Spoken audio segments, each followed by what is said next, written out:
dengan mata kuliah materi PAI SMP SMA tentang judul yaitu analisis materi fikih MTS. Adapun rumusan masalah ada 3, yaitu yang pertama apa pengertian fikih, yang kedua yaitu bagaimana ruang lingkup mata pelajaran fikih, dan yang ketiga yaitu bagaimana analisis materi fikih MTS. Langsung ke pembahasan. Yang A, pengertian fikih. Secara bahasa fikih berasal kata faqihah yang berarti mengerti atau paham. Menurut istilah, fikih adalah ilmu tentang hukum-hukum syariat yang bersifat amaliyah yang digali dan ditemukan dari dalil-dalil yang tafsili atau terperinci dari Al-Quran dan hadis. Hal-hal yang terutama dibahas di dalamnya yaitu tentang ibadah dan muamalah. Fikih dalam arti tekstual dapat diartikan pemahaman dan perilaku yang diambil dari agama. Kajian dalam fikih meliputi masalah ubudiyah, ahwal syahsyah, keluarga, muamalah masyarakat, dan siasah, yaitu negara. Sementara itu Abdul Hamid Hakim mendefinisikan fikih sebagai berikut. Fikih secara etimologi berarti paham. Seperti ungkapan fahimtu kala, maka berarti saya memahami ucapanmu. Dan secara terminologi fikih berarti pengetahuan tentang hukum-hukum syariat yang diperoleh melalui metode ijtihad. Ijtihad yang dimaksud pada definisi tersebut di atas berarti menggunakan seluruh daya dan upaya potensi akal untuk menetapkan hukum syariat tentang suatu hal dengan metode istinbat ataupun memetik dan mengeluarkan dari kitab dan sunnah, atau dengan kata lain upaya pencarian hukum tentang sesuatu hal dengan cara merincikan atau mengeluarkan dalil-dalil nakli dari Al-Quran dan atau Al-Hadis Al-Sahih. Mengenai pengertian fikih tersebut, maka dalam konteks pembelajaran fikih di sekolah adalah salah satu bagian pelajaran pokok yang termasuk dalam kurikulum pendidikan agama Islam atau PAI yang diberikan pada siswa-siswa madrasah ibtidaiyah, madrasah sanawiyah, dan madrasah aliyah. Adapun tujuan mata pelajaran fikih, pembelajaran fikih di madrasah sanawiyah bertujuan untuk membekali peserta didik agar dapat mengetahui dan memahami pokok-pokok hukum Islam dalam mengatur ketentuan dan tata cara menjalankan hubungan manusia dengan Allah yang diatur dalam fikih ibadah, dan hukuman manusia dengan sesama yang diatur dalam fikih muamalah, dan melaksanakan dan mengamalkan ketentuan hukum Islam dengan benar dalam melaksanakan ibadah kepada Allah dan ibadah sosial. Pengalaman tersebut diharapkan menumbuhkan ketaatan menjalankan hukum Islam, disiplin, dan tanggung jawab sosial yang tinggi dalam kehidupan pribadi maupun sosial. Dalam buku kurikulum madrasah sanawiyah standar kompetensi dijelaskan mengenai fungsi dan tujuan mata pelajaran fikih MTS sebagai berikut, yaitu mata pelajaran fikih di MTS bertujuan untuk membekali peserta didik agar dapat mengetahui dan memahami pokok-pokok hukum Islam secara terperinci dan menyeluruh, baik berupa dalil nakli dan akli sebagai pedoman hidup bagi kehidupan pribadi dan sosial. Yang selanjutnya yaitu fungsi mata pelajaran fikih. Pembelajaran fikih diarahkan untuk mengantarkan peserta didik dapat memahami pokok-pokok hukum Islam dan tata cara pelaksanaannya untuk diaplikasikan dalam kehidupan sehingga menjadi muslim yang selalu taat menjalankan syariat Islam secara kafah atau sempurna. Mata pelajaran fikih di MTS berfungsi untuk penanaman nilai-nilai dan kesadaran beribadah peserta didik kepada Allah Subhanahu wa taala sebagai pedoman kebiasaan melaksanakan hukum Islam di kalangan peserta didik dengan ikhlas dan perilaku yang sesuai dengan peraturan yang berlaku di madrasah dan masyarakat. Pembentukan kedisiplinan dan rasa tanggung jawab sosial di madrasah dan masyarakat mengembangkan keimanan dan ketakwaan kepada Allah Subhanahu wa taala. Melanjutkan yang telah ditanamkan lebih dahulu dalam lingkungan keluarga menggunakan mental peserta didik terhadap lingkungan fisik dan sosial melalui ibadah dan muamalah, perbaikan kesalahan-kesalahan dan kelemahan peserta didik dalam keyakinan dan pelaksanaan ibadah dalam kehidupan sehari-hari, dan pembekalan peserta didik untuk mendalami fikih atau hukum Islam pada jenjang pendidikan yang lebih tinggi. Ya, selanjutnya pada poin yang akan kami sampaikan yaitu tentang ruang lingkup mata pelajaran fikih di Madrasah Tsanawiyah. Ya.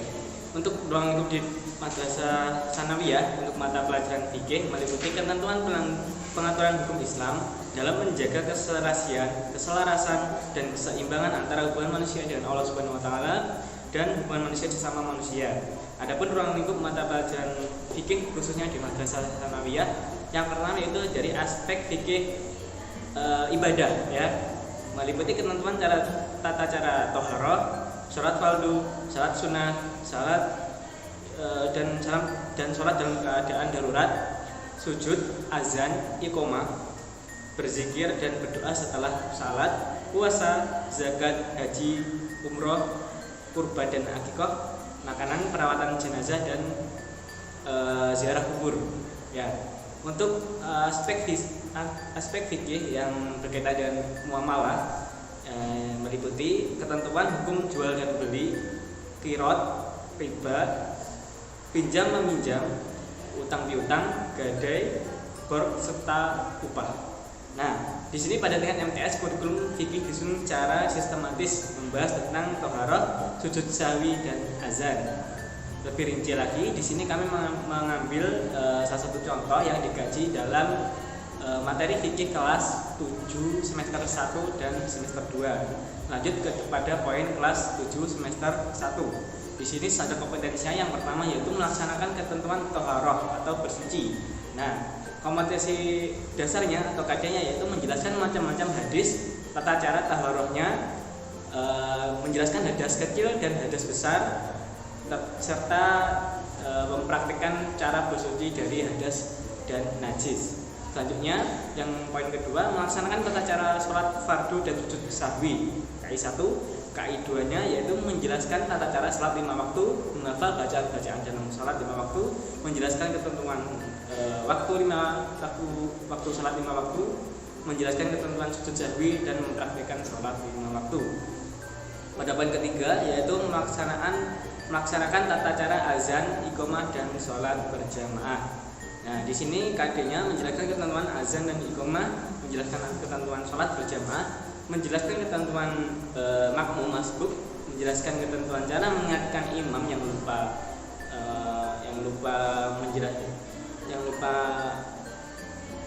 dalam sholatnya, menjelaskan cara mengingatkan imam yang batal, mempraktikkan azan dan sholat berjamaah.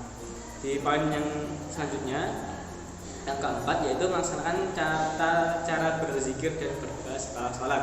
Nah, KD-nya di sini yaitu menjelaskan tata cara berzikir yang benar dan berdoa setelah sholat, menghafalkan bacaan-bacaan zikir dan doa setelah sholat. Selanjutnya mempraktikkan zikir dan berdoa. Untuk semester 1 seperti itu. Selanjutnya pada kelas 7 semester 2 SK-nya yaitu yang pertama melaksanakan tata cara wajib dan selain sholat 5 waktu. Nah, KD-nya yaitu menjelaskan ketentuan sholat khutbah Jumat, mempraktikkan khutbah salat dan salat Jumat, menjelaskan ketentuan sholat jenazah, menghafal bacaan-bacaan sholat jenazah dan mempraktikkan sholat jenazah. Nah, untuk selanjutnya di poin SK kedua yaitu melaksanakan tata cara salat jamak qashar dan jamak qashar serta salat dalam keadaan darurat. Di sini KD-nya menjelaskan ketentuan salat jamak qashar serta mempraktikkan cara sholat jamak qashar dan jamak dalam menjelaskan ketentuan sholat dalam keadaan darurat bila sedang sakit di kendaraan dan mempraktikkan sholat dalam keadaan darurat, ya, keadaan yang lain. Selanjutnya di poin yang ketiga yaitu melaksanakan tata cara sunnah muakkad, sholat muakkad dan ghairu muakkad. Nah, di sini KD-nya yaitu menjelaskan ketentuan sunnah muakkad, menjelaskan macam-macam sholat sunnah muakkad, mempraktikkan cara sholat muakkad, sunnah muakkad. Selanjutnya menjelaskan ketentuan salat sunnah ghairu muakkad, menjelaskan macam-macam sholat ghairu muakkad dan mempraktikkan sholat ghairu muakkad. Nah, di situ untuk materi dari kelas 7 semester 2.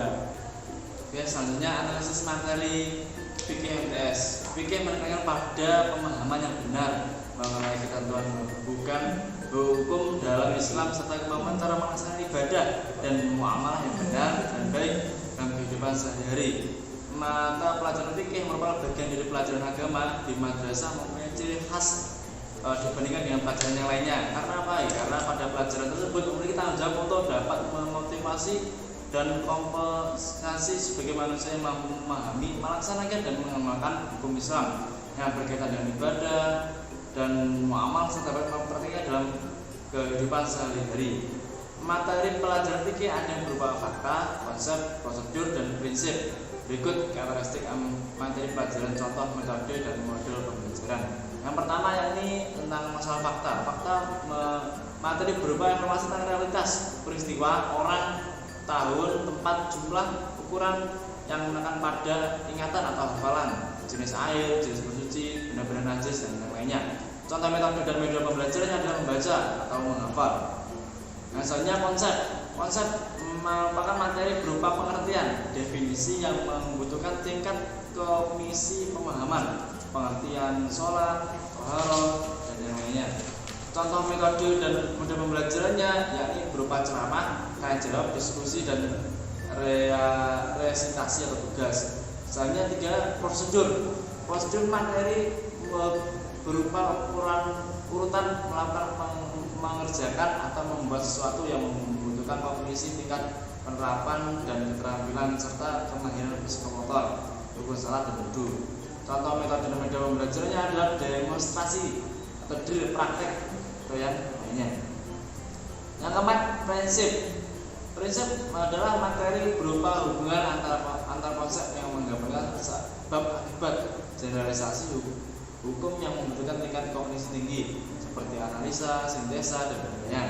Pemberian kognisi tingkat tinggi dapat menjadi alat pembentukan kesadaran mental siswa. Contoh metode dan pembelajarannya yakni yang pertama diskusi, proyek, kerja kelompok. Mengenai materi pembelajaran dalam pokok pembahasan disajikan tidak jauh berdalam dengan pembahasan MI, di mana rukun Islam menjadi pokok bahasanya seperti sholat. Pembahasan lainnya merupakan komponen pelengkap dari rukun Islam antara lain toharoh, azan, iqamah, susahwi, dan yang lainnya. Pokok pembahasan materi kelas 7 MTS semuanya materi pasti mencakup tentang ibadah dan muamalah. Adapun dalam pembahasan materi tidak ada kesalahan yang terdapat sebab yang tidak termasuk dalam materi pembahasan tentang sholat, sunnah muakkad dan ghairul muakkad, dan juga membahas tentang i'tikaf. Seharusnya tentang i'tikaf diletakkan pada bab tersendiri. Yang ketiga, selanjutnya pada kelas 1 ada ketidakrelevanan antara materi pengajar dengan program pengajaran. Misalnya pada bab 2 tentang salat fardu dan salat sujud sahwi, pada daftar isi terdapat syarat-syarat sholat, rukun sholat, sunnah sholat, dan hal-hal yang mengenai sholat. Tapi pada program pengajaran tidak disebutkan. Kemudian pada bab 3 pada daftar isi disebutkan materi tentang mengganti imam yang batal. Tetapi pada program pengajaran disebutkan pada program pengajaran disebutkan pada bab 5 tentang sholat Jumat dan sholat jenazah. Pada daftar isi disebutkan tentang materi sholat gaib, tetapi pada program pengajaran tidak disebutkan. Selanjutnya pada bab 7 tentang sholat sunnah muakkad dan ghairul muakkad, pada materi yang terakhir dalam bab ini disebutkan tentang materi i'tikaf, tapi pada program pengajaran tidak ada, sehingga pada kelas yang 1 ini terjadi ketidakrelevanan antara materi dengan program pengajaran.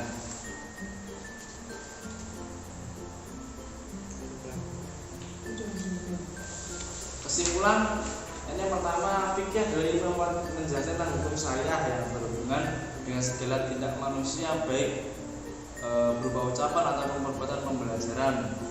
Fikih adalah sebuah pelajaran untuk membekali siswa dapat mengetahui dan memahami pokok-pokok hukum Islam secara terperinci dan menyeluruh, baik secara dalil akli ataupun akli. Ruang lingkupnya fikih di madrasah sanawiyah meliputi ketentuan pengetahuan hukum Islam dan menjaga keselarasan dan keseimbangan antara hukum manusia dan Allah Subhanahu wa taala dan hubungan manusia dengan sesama manusia. Pada pokok pembahasan materi kelas 1 MTS, semua materinya pasti tentang ibadah muamalah. Adapun dalam pembahasan materi ada kesalahan yang terdapat pada subbab yang tidak termasuk dalam materi, yaitu pembahasan tentang sholat, sunnah muakkad dan ghairu muakkad. Di dalamnya juga membahas tentang i'tikaf, sebenarnya tentang i'tikaf diletakkan pada bab tersendiri. Mungkin cukup itu materi dari makalah dari kami.